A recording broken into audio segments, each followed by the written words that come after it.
The art of survival was to play off one against the other. This play tells the story of one Cambodian king who married a Vietnamese princess. It was a marriage of convenience to seal an alliance with the Vietnamese. But according to the play, the king was outwitted by his Vietnamese wife.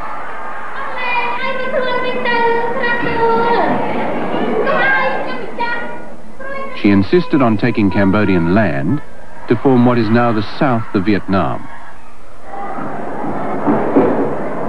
Cambodia's kings were no longer warriors. They learned to live by compromise and appeasement. It would be the Vietnamese who posed the ultimate threat to Cambodia.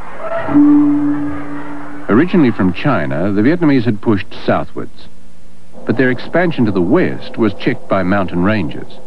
So this natural barrier came to separate the two different cultures of Indochina. The Vietnamese were populous, imbued with Chinese realism. By contrast, the Thais, the Lao and Cambodians clung to their Indian beliefs and culture. They were less worldly and worked their land at a gentler pace. As Vietnamese numbers increased, they needed more land. Cambodians feared their ambitions. You know, there was and there is still racial antagonism between the Vietnamese and the Cambodians. The main reason why we cannot understand each other or like each other is simply of a military nature. The Vietnamese, they are very expansionist, militarist. They are conquerors, conquérants in French. So we, the Cambodian, we are pacifist. We like peace. When we see people so bellicose, warmongers, really we feel very uncomfortable vis-à-vis such a people.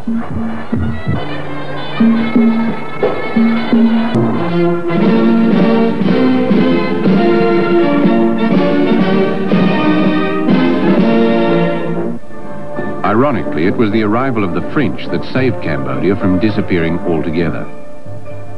Cambodia's king actually welcomed the French when they colonized Indochina in the 1860s. He submitted to France. The kingdom became a protectorate.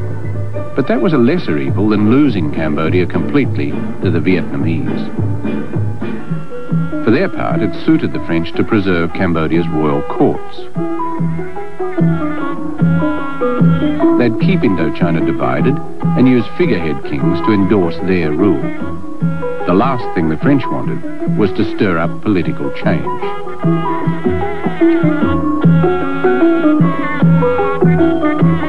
The French used to be called the colonialists, but like the Hindus, they did not try to force us to be French. They came and they were helping us in the process of safeguarding Khmer civilization, Khmer culture. And so very freely we chose also to be French educated, to speak French alongside the Khmers and so on. As a young prince, Sihanouk was one of the privileged few to see any benefits at all from colonial rule. In 1941, at the age of 18, Sihanouk was chosen by the French to be king.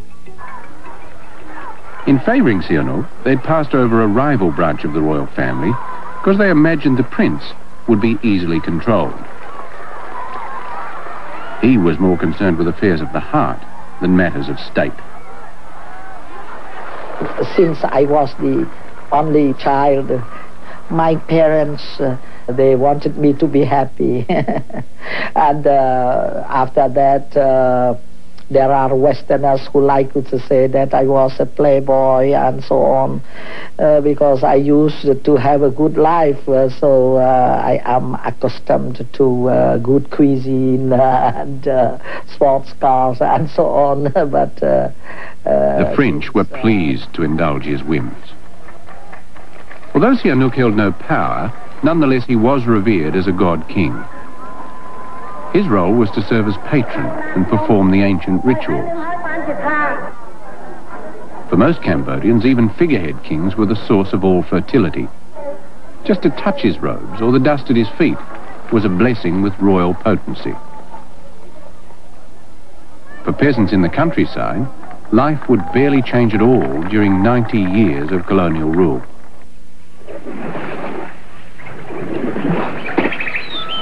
The French were not concerned with village life. They built roads and plantations, and apart from that, they simply collected taxes. The rest was ignored. Even schooling and health at the village level were of little concern to France. For their part, Cambodia's peasants were typically docile.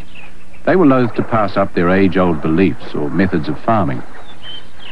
There was little incentive on either side to disturb the status quo.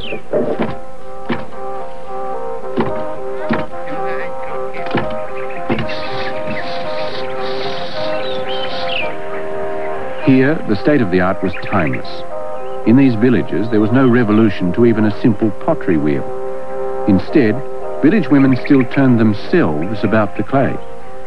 And they had no need for kilns. The pots were cured on an open fire. Plantations of coffee, rubber and other crops were a source of export earnings that repaid France. But the local benefits were few.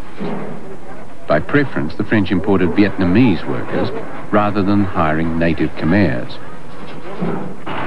It was much the same in the towns. Middle-class Khmers were shunted aside. Slowly but surely, Chinese merchants were allowed to dominate commerce.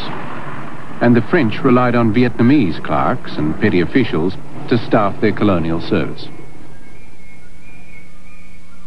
Cambodians lagged behind, and for nearly half the 20th century, there was no political ferment to bother the French.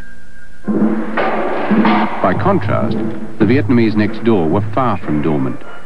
Their poverty and hardships encouraged opposition against the French. The Vietnamese also had a long tradition of scholars, writers and political activists. Cambodia had none. Not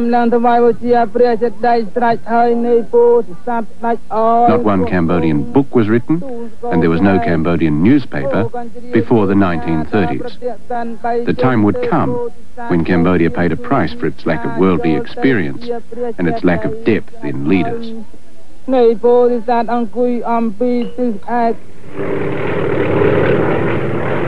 The rise of Japan during World War II finally broke the spell of white colonial power in Asia. Although the Japanese occupation of Indochina was short-lived, it did show that Europeans were not invincible. After the war, when France returned to reclaim her colonies, she was faced with serious trouble.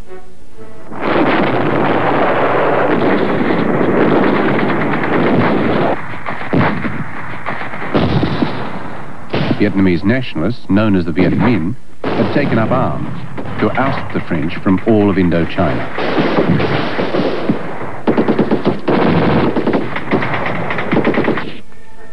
The struggle for independence was inspired by Ho Chi Minh. As Uncle Ho, he became a legendary hero to the Vietnamese people. At that time, the Viet Minh was simply seen as freedom fighters.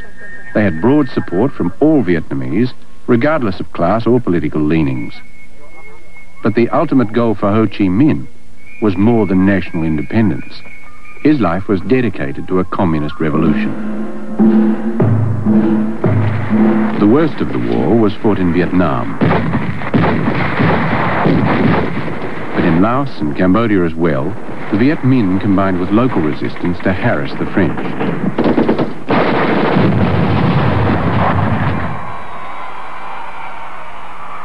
Leading a revolution was out of the question for Sihanouk. He was in no position to oppose the French by force of arms. However, as the war dragged on, he began his own maneuvers to win Cambodia's independence. When the French made me king, I remained grateful to the French, but I had to try to force the French to give back independence to the land of Angkor. We used to be a great nation, and France could be our good friend, but should not make us a colony. Sihanouk was determined not to rely on a Viet Minh victory to end French rule. That might end the monarchy as well. Instead, he launched on a crusade overseas to win press support and embarrass the French with their allies in Europe and America. He proved to be a master of publicity and diplomatic flair. In fact, Cambodia's independence was granted in 1953. This was several months before the French were finally defeated in their war against the Viet Minh. Sihanouk then had won all the kudos for Cambodia's independence. He had stolen a march on the revolutionaries.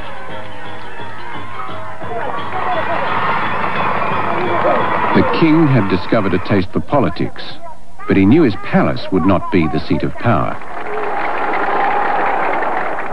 Cambodia now had a parliament, and new elections were due to follow soon after independence.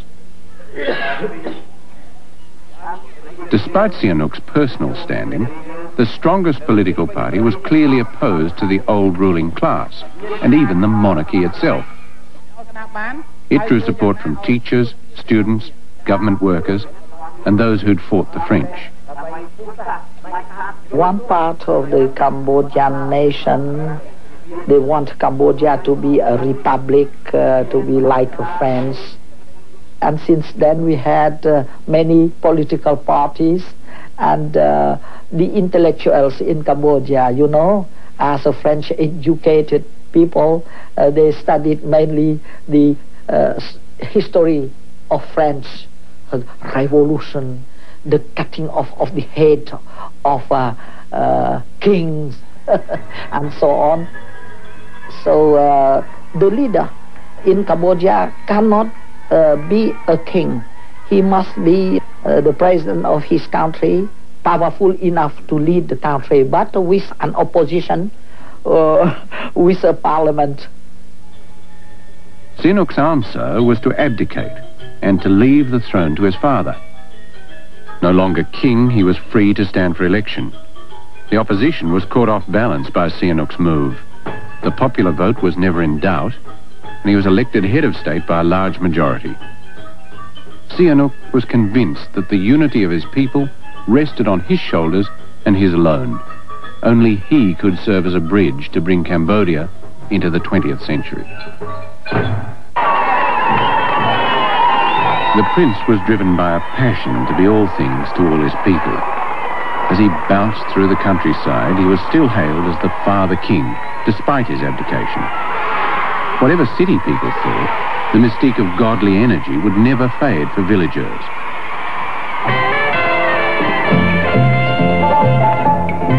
He was a poet, musician, and songwriter, and even the lyrics were by Norodom Sihanouk.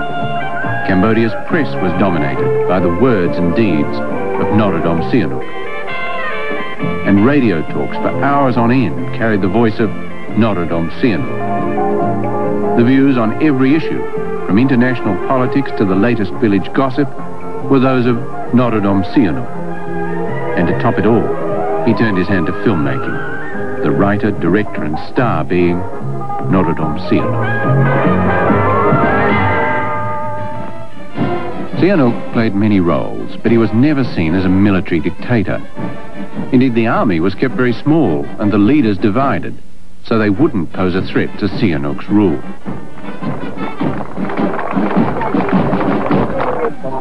There was little chance for either left or right-wing opponents to steal the limelight from Sihanouk.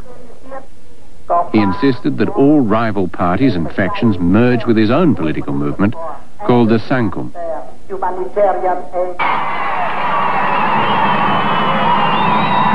Every 6 months, a national congress was staged where Cambodians from all walks of life could air their complaints to the prince in person.